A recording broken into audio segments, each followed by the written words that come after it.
good morning sir আজি কি class কৰিব আপুনি গুড মৰ্ণিং ছাৰ আজি কি ক্লাছ কৰিব আপুনি ছাৰ আজি অসমীয়া পঢ়াওক আপুনি বান্দৰী অলপ চুপ থাকিব নোৱাৰা নেকি আজি মৌখিকৰ বিষয়ে তোমালোকক পঢ়াম মই প্ৰশ্ন কৰিম তোমালোকে উত্তৰ দিবা ঠিক আছে ছাৰ আপুনিও সুধিব আমি উত্তৰ দিম ছাৰ মোক অলপ ইজি সুধিব বান্দৰীক অলপ টান সুধিব মোক তুমি কিয় বান্দৰী কৈ থাকা তই নিজে বান্দৰ কৰিশ্মা তুমি কোৱাচোন টিপু চুলতান কোনখন যুদ্ধত মৃত্যুবৰণ কৰিছিল ছাৰ তেওঁৰ অন্তিম যুদ্ধত বান্দৰী ইমান জানা তথাপি গুৱাহাটী নাযা আজিবোৰ মাথা গৰমহে কৰিব চাগে ভাল কৰিশ্মা বন্তি তুমি কোৱাচোন মহাত্মা গান্ধীৰ জন্ম কেতিয়া হৈছিল ছাৰ তেওঁৰ জন্মদিনত হে ভগৱান ইহঁতে কেনেকুৱা প্ৰশ্ন উত্তৰ দিয়ে কৰিশ্মা তুমি কোৱাচোন তাৰিখ আৰু তাৰিখৰ মাজত পাৰ্থক্য কি কৰিশ্মা তুমি কিয় হাঁহিছা প্ৰশ্নটো বহুত টান লাগিছে নেকি বান্দৰী কিমান ইজি প্ৰশ্নৰ উত্তৰবিলাক সুধে ছাৰে মই সুধিব লাগে বন্তি তুমি কিবা কৈছা নেকি নো ছাৰ কৰিশ্মা উত্তৰটো দিয়া আকৌ ছাৰ ডেটটোত ছোৱালীবোৰ ডেটিং কৰিবলৈ যায় আৰু তাৰিখত উকিলৰ লগত কতলৈ যায় কৰিশ্মা ৱেল ডান বন্তি তুমি কোৱাচোন 1829 চনত কি ঘটিছিল ছাৰ উত্তৰটো মই ক'ম নে বন্তি ক'ব নেজানিব বন্তি তুমি কোৱা মই জানো তুমি জানিবা উত্তৰটো ভগৱান এয়া কি কাঠ হয় ষ্টুডেণ্ট হে মহাত্মা জন্ম হৈছিল গুড মৰ্ণিং ছাৰ বন্তি তুমি অহাকালি স্কুললৈ কিয় অহা নাছিলা ছাৰ অহাকালি মই দেউতাক এয়াৰপৰ্টলৈ থ'বলৈ গৈছিলোঁ তাৰ কাৰণে মই স্কুললৈ অহা পৰা নাছিলোঁ ছাৰ বন্তি মিছা কথা কৈ আছে তেওঁ অহাকালি মাছ মাৰিবলৈ গৈছিল সেই পাগলী অলপ চুপ থাকিব নোৱাৰে নেকি তুমি আৰু কৰিশ্মা তুমি অহাকালি কিয় অহা নাছিলা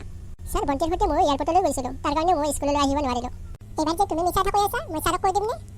তোমাক মই হোটেলত চামোচা খুৱাম তুমি ছাৰক নক'বা দেই প্লিজ প্ৰমিছ কৰা খুৱাবলৈ মিছা কথা কিন্তু নক'বি দেই দেউতাই 100 টকা দিছে নহয় 2 মিলি খাম দিয়া ঠিক আছে তোমালোকে কি কৰিবলৈ আছা নো ছাৰ অহাকালি এনুৱেল ফাংচন আছে তোমালোকে স্কুললৈ আহিবা ছাৰ এনুৱেল ফাংচনত কি হ'ব তোমালোকে গান মাৰিব লাগিব নাচিব লাগিব আৰু বহুতো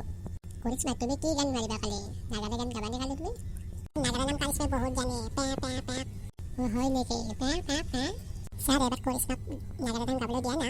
ছাৰ মই ইয়াতে গাব নোৱাৰোঁ দেই মই অহাকালিলৈ গাম দিয়া ঠিক আছে দিয়া অ'কে 1 মিনিট ফোন আহিছে ৰ'বা ছাৰৰ ঘৰৰ পৰা ফোন আহিছে হেল্ল' হয় মই গৈ আছোঁ মানে ইহঁতৰ লগত ঘৰটো চাবৰ সময়ে পোৱা নাই অ'কে গৈছোঁ দিয়া ছাৰ আপোনাক কোনে ফোন কৰিছিল মেডামে ফোন কৰিছিল আহি আছে তোমালোকৰ ক্লাছ ল'বলৈ অহাকালিলৈ মই পুনৰ আহিম তোমালোকে পঢ়িবলৈ আহিবা ভালে আছানে তোমালোক মেডাম অলপ বহি লওঁ ৰ'বা ভাগৰ লাগিছে মেম আপোনালোকে চোন অফিচত বহিলেই থাকে কিয় ভাগৰ লাগে যেতিয়া তোমালোকে মাষ্টাৰ হ'বা তেতিয়া গম পাবা কিয় ভাগৰ লাগে নো মেম মই মাষ্টাৰৰ কাম নকৰোঁ দেউতা কিন্তু খেতিয়ক হ'ব নেকি কৰিশ্মা তুমি হ'লে বৰ নাগাৰা গান গাবলৈ জানা হয়নে হয় মেডাম তেওঁ ধুনীয়া নাগাৰা নাম গাবলৈ জানে হয় মেডাম মই স্কুলত নাগাওঁ নহয় মই ঘৰতহে গাওঁ এই পাগলী এটা গালি কি হয় বন্তি চুপ থাকা তুমি বন্তি তুমি কোৱাচোন কি ক'ম মেডাম এবছৰত কিমান ৰাতি হয় মেম একদিনত 10 ৰাতি হয় 10 ৰাতি কেনেকৈ নৱৰাত্ৰি আৰু 1 শিৱৰাত্ৰি গোটেইখিনি মিলি 10 ৰাতি কৰিশ্মা তুমি কোৱাচোন কি ক'ম মেম মোৰো তুমি কোৱা এটা জন্তুৰ নাম কোৱা মেম উত্তৰটো মই ক'ব পাৰিমনে নহয় এইটো কৰিশ্মাৰ প্ৰশ্ন হয় এই পাগলী ইমান দেৰি লাগে না বন্তি তুমি চুপ থাকা মেম কেমেল মানে উঠ এটা উঠ কৰিশ্মা ভাল আৰু দুটা জন্তুৰ নাম কোৱাচোন হান এটা উঠ ভগৱান হয় খালে ইহঁতে বন্তি তোমাৰ দেউতাৰ নাম কোৱাচোন কি বাইদেউ কিবা মই ভুল কৰিলোঁ নেকি তেখেতে কান্দবা লাগছে কেঁচুৱাতে লাজে নকৰে নহয় তোমাক মই প্ৰশ্নহে কৰিছোঁ মই ভাবিলোঁ আপুনি দেউতাক কমপ্লেইন কৰিব নেকি উত্তৰ দিয়া তোমাৰ দেউতাৰ বয়স কিমান